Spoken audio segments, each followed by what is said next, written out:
Hey guys, Steve Stanek here of the Dusty Keratometer. I got the Reichert MK1 out today. Oh, it is a little dusty. Thanks for watching. I really do appreciate it. I need the views. Today I want to talk to you a little bit about dealing with patients. I think I've got some ideas that might really help you out. When I was a first year student, a third year told me, the toughest thing about optometry is learning how to deal with the general public. And I think he's right. You think about that, there's all different levels of education and understanding. And I've had patients say, I've had other professionals say, you shouldn't judge anybody, you should treat everybody the same. Well, it's true, you should treat everybody the same in terms of respect, but you have to size up the patient. You have to determine what their level of understanding is, and you have to adjust your verbiage to match that. I'll never forget. I had a patient, a real nice guy, but you could tell he wasn't highly educated. Now I'd spent 2 hours performing an eye exam back at PCO, and I finished. I went out. I got the checkout doctor, who happened to be the electrodiagnostic specialist at the time for PCO, and he came in. He introduced himself to the patient. He did binocular indirect. He pulled up the stool right in front of the patient, looked the patient right in the eye, and said to him, "There are no abnormalities within the photosensitive elements in the back of your eye." And I knew the patient didn't have a clue what he was talking about. So when the checkout doctor left, I interpreted and told the patient that his eyes were fine, everything was good, not to worry. I've literally had patients that didn't know what the word normal meant. I had to explain that normal was good and that their eyes were okay and they didn't have to worry. So definitely treat your patients with respect. Don't condescend, don't insult them, but there's a rush. A lot of people want to use big words. They want to impress the patient. They use a word like utilize, which is stupid, because you can take any scientific paper in the world, and where they have the word utilize, you can take the 7-letter word out and put in the 3-letter word use, and you will lose absolutely no meaning. Ron Melton was speaking at a continuing education one time, and he said something I think is 100% accurate. He said, life is actually a fairly simple process. The problem is there are a lot of morons out there that want to make it complicated. A classmate of mine, he liked to throw around the term allergic rhinitis when the patient had hay fever. And the patients would think, allergic rhinitis, what is that fatal? If the patient has hay fever, why not explain to them it's the same thing as hay fever? The point here is not to dazzle the patient with your knowledge. You wouldn't be where you're at if you weren't highly knowledgeable and trained. The point is to get the point across to the patient so you have compliance, so the patient's problems get solved. Renoir said, "My whole life I got caught up in complications. Today I simplify." I like that. If you're like me, very introverted, you can have a hard time dealing with patients. It can be really, really tough. And one of the things I did in optometry school was I read the book How to Win Friends and Influence People by Dale Carnegie. I still have it. The only problem with that, there are a lot of great ideas. If you're like me and you don't really know how to make chit-chat with people and remember their names and stuff like that, the book is great, but it's really hard to change yourself. It's hard to put these things into practice. Later on, I took the Dale Carnegie course. I paid for it myself. It was kind of expensive. It was $1,600. But the nice thing about that is they put you through exercises where you would first do a little talk to your classmate, and then you would give the talk to your class, really get over your fear of public speaking. They teach you how to remember people's names. Amazing. One time at Eglin, I was having lunch, and I couldn't help but overhear these two civilians talking, and I heard one guy say to the other guy, you know what impresses me about Air Force Academy graduates?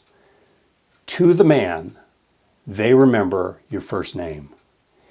And I said, I knew where that came. That's from Dale Carnegie training. So, the Air Force Academy is where the Air Force trains their best leaders.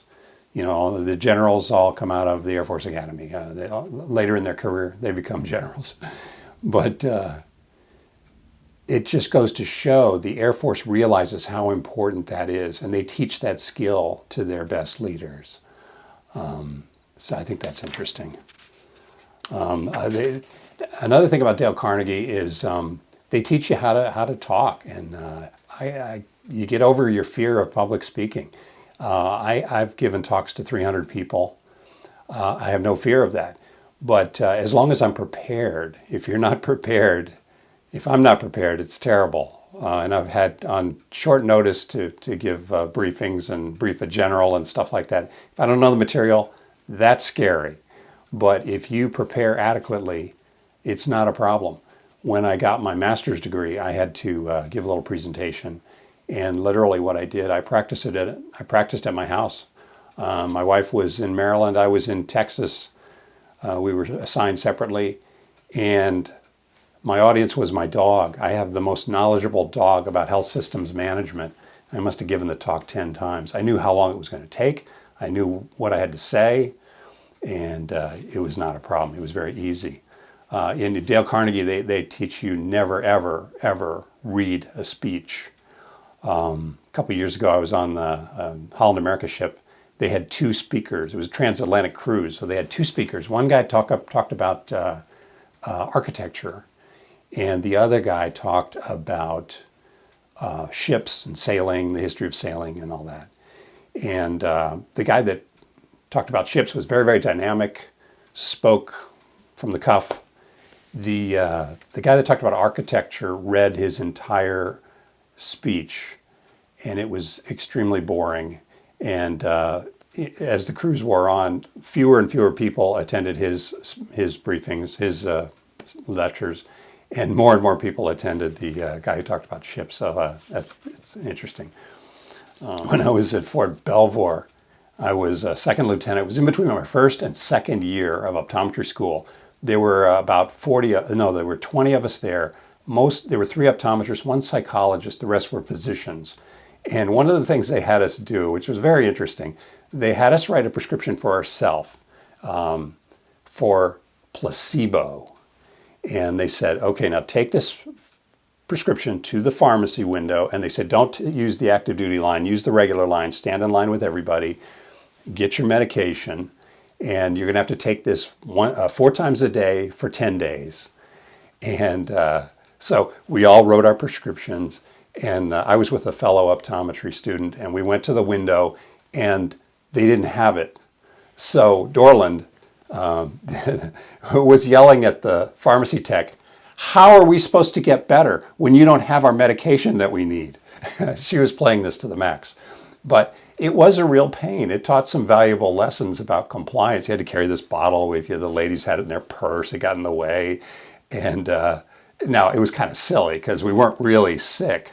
But it was an interesting exercise, I must say that. I don't think anybody probably took the medication completely correctly.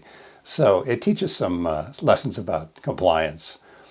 Speaking of compliance, if you want to scare yourself, at the end of an eye exam, ask the patient what you explained to them about something. Say you told them about cataracts. Ask them, now what is it again that the ophthalmologist takes out when you have a cataract? Or if you do contact lens training, ask them questions about it. It's downright frightening how little people remember. They say people remember 20% of what they're told. So it's really incumbent upon us to make it interesting, to have other things, handouts, videos they can watch, and be able to answer questions. Another thing I do when I'd explain to the patient, say presbyopia, I wouldn't use the term you. I would use the term we. I would say things like, even though when I was 30, I hadn't even become a real presbyope yet, but I would explain to the patients, my near point focus is now out to like here.